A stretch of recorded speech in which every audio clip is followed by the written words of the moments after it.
मंडपों के अंदर, ब्याह शादियों के अंदर या बारात घरों के अंदर आप ये देखेंगे कुछ लड़के तो सिर्फ इसलिए आते हैं कि हम ये देखें कौन लड़की कितनी खूबसूरत लग रही है, और कुछ लड़कियां, कुछ क्या अक्सर लड़कियां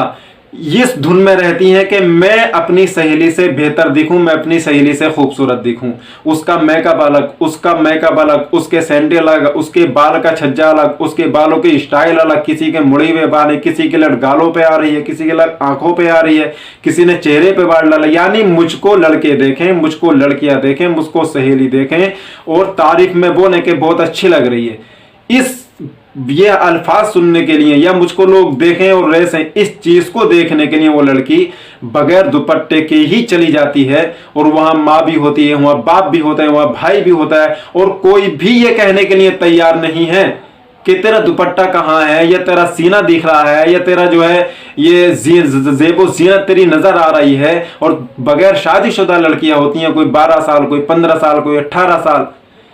कर्नाटक में इतना बड़ा इशू और मुद्दा बन चुका है, लेकिन हमारी बेटियां अभी भी सर खोलकर बारात घरों में खाना खा रही हैं, और वो भी खड़े होकर।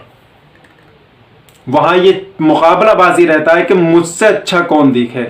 और अगर 100 लड़कियां खड़ी हो, मैं चैलेंज के साथ कहता हूं, अगर 100 लड़कियां बगैर पर्दे के बाल खोलकर कितनी ही बड़ी मेकअप में, कितनी ही बड़े मेकअप में आ जाए, कितने ही मेकअप घर से आ जाए मेकअप करके, और सिर्फ 5 लड़कियां हिजाब में उस मंडप में आ जाए, तो पूरे मंडप की नजर अगर उन 5 पे ना जाए, उनका चेहरा भी नहीं दिख रहा होगा, उनकी जेबो जीनत भी नहीं दिख रही होगी, लेकिन वो हिजाब में, बुर्के में इतनी खूबसूरत लग रही होंगी कि पूरा मंडप की नजर उन पर ही जाएगी, क्योंकि इस्लाम में कशिश ही इतनी होती है। तो आइंदा मेरी जो भी वीडियो देख रहे हैं, दरख्वास्त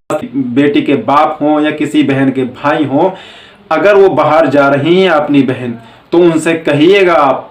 कि पर्दे में जाएं। पढ़ने जा रही हैं तो हिजाब में जाएं, स्कूल जा रही हैं तो हिजाब में जाएं। अगर स्कूल में एडमिशन नहीं हो रहा है या अगर वो बाहर कर रहे हैं तो छोड़ दें स्कूल को, लेकिन हिजाब, पर्दा नहीं छोड़ना, क्योंकि ये पर्दा और ये हिजाब हमारा नस्ल से है, नस्लों तक ही चलता है। अगर माँ बेपर्दा होती है तो बेटी भी बेपर्दा होती है, फिर पोती भी बेपर्दा होती है, और ये पर्दा छूटने का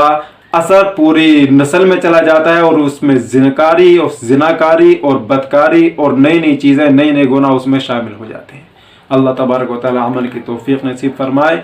वीडियो अच्छी लगी हो तो शेयर जरूर करें, चैनल को